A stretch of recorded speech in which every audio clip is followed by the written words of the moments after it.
কাকিমণি আর অয়ন্তিকাকে উচিত শিক্ষা দিল আনন্দী। হ্যাঁ বন্ধুরা, এমনটাই দেখা যাবে। তাই সম্পূর্ণ জানতে ভিডিওটিতে লাইক দিয়ে চ্যানেলটি সাবস্ক্রাইব করে দেখতে থাকুন। গল্পের শুরুতেই দেখা যাবে আদি বলতে থাকে, এই ফ্রড বাবাকে আনন্দী সাহায্য করতে পারবে, আমাকে আনন্দীকে ডাকতেই হবে। ওইদিকে আনন্দী মনে মনে বলতে থাকে, এবার আমি কি করব? না না, আমি চলে যাই। তখনই আনন্দী বলতে থাকে, পাপি পাপি, আমি এখনই চলে যাচ্ছি, দাঁড়া।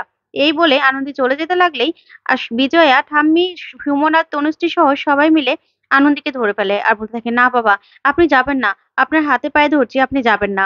তখনই আনন্দী বলতে থাকে, পাপিষ্ট, আমাকে ছাড়, আমাকে ছাড়। এই বলে আনন্দী কোনো মতে সেখান থেকে বেরিয়ে পড়ে। তখনই আনন্দী বলতে থাকে, পল্টুদা, এখন কি করব? তখন পল্টুদা বলতে থাকে, ভাব আনন্দী ভাব, কিছু একটা করতে হবে। তারপরে পল্টুদা বলতে থাকে, পেয়েছি, তুই পাইপ বেয়ে নেমেছিলি না, তোকে পাইপ বেয়ে উঠতে হবে। উঠ উঠ উঠ, তাড়াতাড়ি উঠ। তারপরে একটা মই দিয়ে আনন্দী উঠে যায়। ওইদিকে আদি বাইরে থেকে আনন্দী আনন্দী বলে ডাকতে থাকে। তখন আনন্দী কোনো সাড়া না দিলেই আদি বলতে থাকে, আনন্দীর আবার শরীর খারাপ হলো না তো? এই বলে ভিতরে আসলে দেখতে পায় যে আনন্দী একটা চাদর মুড়ি দিয়ে শুয়ে আছে। তখনই আদি বলতে থাকে, এ কি, আপনি এখনো শুয়ে আছেন, আপনি উঠবেন না? তখনই আনন্দী মনে মনে বলতে থাকে, সর্বনাশ করেছে, স্যার এখন না গেলে আমি কি করে চেঞ্জ করব, আমি তো ধরাই পড়ে যাব। তখন আদি বলতে থাকে, কি হলো, আপনার শরীরটা কি বেশি খারাপ নাকি? তখন আনন্দী বলতে থাকে, স্যার আমার ভালো লাগছে না, আমি একটু রেস্ট নিলেই ঠিক হয়ে যাব, আপনি যান। তখন আদি বলতে থাকে, দেখি দেখি দেখি, কি শরীর খারাপ? তখন আনন্দী বলতে থাকে, না বলেছি না যে আপনি যান, এখন তো আপনি চলে যেতেন হোলি পার্টিতে, এখানে কি করছেন? আপনি না বন্ধুদের সঙ্গে হোলি খেলতে চলে যাবেন?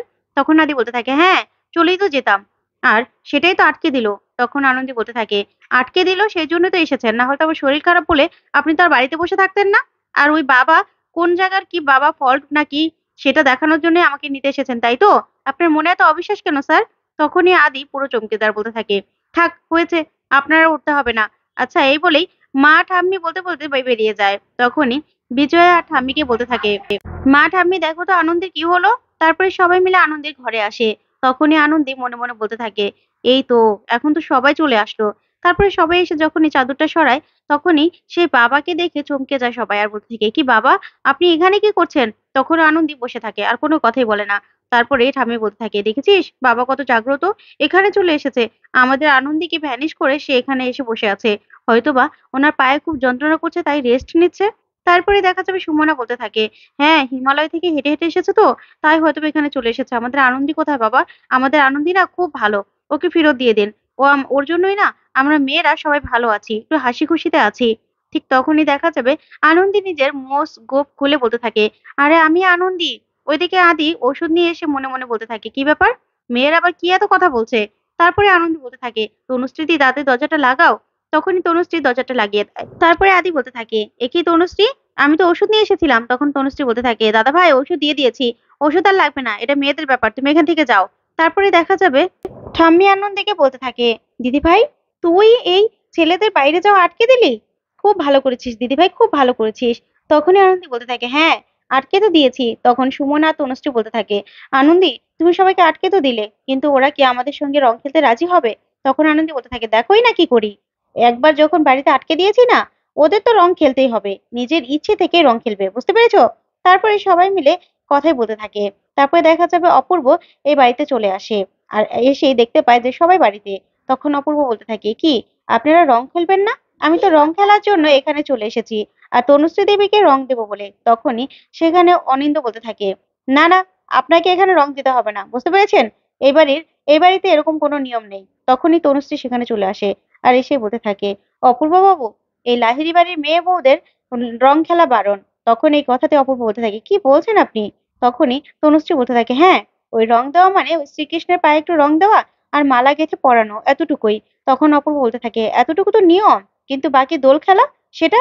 তখন এই কথাতে তনুশ্রী বলতে থাকে, সেই নিয়ম আমাদের নেই, বাড়ির ছেলেরা বাইরে গিয়ে দোল খেলতে পারবে, কিন্তু মেয়েরা খেলতে পারবে না। তখনই আদির বাবা রেগে যায় তনুশ্রীর উপর আর বলতে থাকে, তনুশ্রী, কি বলছো এসব?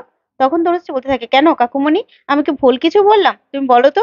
তারপরেই আর আদির বাবা কিছুই বলতে পারে না। তখনই দেখা যাবে তনুশ্রী অপূর্বকে বলতে থাকে, আচ্ছা অপূর্ব বাবু, আপনি চিন্তা করবেন না, আপনি যখন এতটা কষ্ট করে এই বাড়িতে রং খেলতে এসেছেন, তখন আপনার হাত থেকে আমি ঠিকই রং লাগাবো। তখন এই কথাতে অনিন্দ বলতে থাকে, বাহ বাহ, কি ভালো কথা, গুরুজনদের সামনে তুমি অন্য পরপুরুষের হাত থেকে রং নেবে নিজের শরীরে, সেটা আবার বলছো? তখনই এই কথাতেই ঠাম্মি, বিজয়া সহ সুমনা সহ সবাই অনিন্দের উপর রেগে যায় আর বলতে থাকে, কেন, কেন রং দেবে না শুনি, কেন দেবে না? ওদের নিয়ে কেউ একটা কথাও যদি বলে না, তাহলে কিন্তু আমাদের থেকে খারাপ আর কেউ হবে না। কেন? তুমি ভুলে গেছো চরিত্রটা কার খারাপ? সেটা না আমাদের আর বলতে ইচ্ছে করছে না। তখন সুমনা বলতে থাকে, হ্যাঁ, সূচা চালুনের মতো হয়ে গেল না ব্যাপারটা? তারপরে আদ্রি বাবা বলতে থাকে, এ বাড়িতে তো দেখছি বড্ড বেশি কথা বলছে সবাই। তখন অর্ণব বলতে থাকে, হ্যাঁ, একজন পরপুরুষের সামনে তোমরা এরকম ভাবে কথা বলতে পারো না। আর পরপুরুষ এসে তনুশ্রীকে রং লাগাবে, সেটা তো অনিন্দ্য কিছু বলবে না? তারপর সুমনা বলতে থাকে, শোনো, তোমাদের না বলে দেই, তনুশ্রীর সঙ্গে অনিন্দর কোনো সম্পর্ক নেই। ওদের ডিভোর্স হয়ে গেছে। সেটা কি তোমরা ভুলে গেছো? তাহলে আর অনিন্দ, তোমার সঙ্গে তনুশ্রী কিসের সম্পর্ক? তোমার কেন এত গায়ে লাগছে শুনি? তারপরে দেখা যাবে সেখানে চলে আসে আনন্দী। আর আনন্দী এসে বলতে থাকে, রং খেলা হবে তো? এখানে সবার রং খেলা হবে। তখন এই কথাতে অনিন্দ বলতে থাকে, না আমি খেলবো না। তখন তনুশ্রী বলতে থাকে, কেন ভাই? খেলবে না কেন? বাইরে গিয়ে তো খেলতে, এখানেও খেলবে। তারপরে আদি বলতে থাকে, কি বলছেন আপনি? তখন আর আনন্দী বলতে থাকে, হ্যাঁ, যখন আপনারা যেতেই পারবেন না, বাবা যখন আপনাদের আটকেই দিয়েছে। তখন আদি বলতে থাকে, বাবা আটকে দিয়েছে আপনি জানলেন কি করে? তখন আনন্দী বলতে থাকে, ওই তো ঠাম্মি বললো তো। কি ঠাম্মি? তখন ঠাম্মি বলে, হ্যাঁ হ্যাঁ আমি বললাম তো। তাই তো আনন্দে উঠে আসলো। মেয়েটার শরীর খারাপ, তারপরেও কেউ বাড়িতে বসে থাকবে? তখন আনন্দ বলতে থাকে, ঠিক আছে, আপনারা না এক কাজ করুন, আপনাদের বন্ধু বান্ধব সবাইকে ফোন করে বলে দিন এ বাড়িতে আসতে। আমরা আজকে এই বাড়িতে সেলিব্রেট করব হোলি। তখন অনিন্দ বলতে থাকে, এটা কি সম্ভব নাকি? তখন আনন্দ বলতে থাকে, হ্যাঁ, কেন সম্ভব নয়? সম্ভব তো হবেই। আপনারা ফোন করে বলে দিন আমরা এবার বাগানে হোলি খেলবো। আচ্ছা, দিয়া আর পল্লবদা চলো তো। তারপরে সবাইকে নিয়ে আনন্দে খুব সুন্দর করে বাগানটা সাজিয়ে ফেলে। ওইদিকে সবার বন্ধুরা এসে পুরো চমকে যায় আর সবাই ব্লগ বানাতে থাকে যে লাহিড়ী বাড়িতে এবার প্রথম দোল। ওইদিকে অনিরুদ্ধর বন্ধুরাও সবাই চলে আসে আর এসে বলতে থাকে, অনিরুদ্ধ, যা সাজানো হয়েছে না, খুব ভালো হয়েছে। আমরা তো সবসময় অন্য জায়গায় রং খেলতাম, এখন থেকে না প্রতি বছর তোদের এখানে রং খেলবো। খুব সুন্দর হয়েছে সাজানো, খুব সুন্দর হয়েছে। তখনই অয়ন্তিকা কাকিমণিকে বলতে থাকে, দেখো কি আদিক্ষেতা, আজকে প্রথম এই লাহিড়ী বাড়িতে এরকম দোল খেলা হচ্ছে। তখন কাকিমণি বলতে থাকে, হ্যাঁ, তাই তো, ওই আনন্দের জন্য। এই সবকিছু না ওই আনন্দের জন্য হচ্ছে। তখন অয়ন্তিকা বলতে থাকে, হ্যাঁ, আনন্দীকে সবাই মাথায় তুলছে না, আবার মাথা থেকে আবার নামাবে। মাথায় তুললে না এরকমই হয়। তখনই এই কথা শুনে আনন্দী চলে আসে আর সে বলতে থাকে, হ্যাঁ বন্টি, তুমিও নাচবে তো? দোল খেলা একবার শুরু হোক, তুমিও নাচবে, বুঝতে পেরেছো? তখন অয়ন্তিকা বলতে থাকে, তুমি কি আড়ি পেতে কথা শোনো নাকি? তখন আনন্দী বলতে থাকে, না, তোমাদের মুখটা এরকম না যে তোমরা কি কথা বলো এমনিতেই বোঝা যায়। তখনই অয়ন্তিকা পুরো চুপ হয়ে যায়। তারপর আনন্দী বলতে থাকে, এত কথা না বলে না, যাও তোমরা মিষ্টি আর শরবতের ব্যবস্থাটা করো। তখনই অয়ন্তিকা বলতে থাকে, আমি কাজ করব? তারপর কাকিমণি বলতে থাকে, থাক অয়ন্তিকা, আর কথা বাড়িয়ে লাভ নেই, চলো। এই বলে ওরা চলে যায়। তখন সুমনা বলতে থাকে, একদম ঠিক হয়েছে আনন্দী, একদম ঠিক হয়েছে।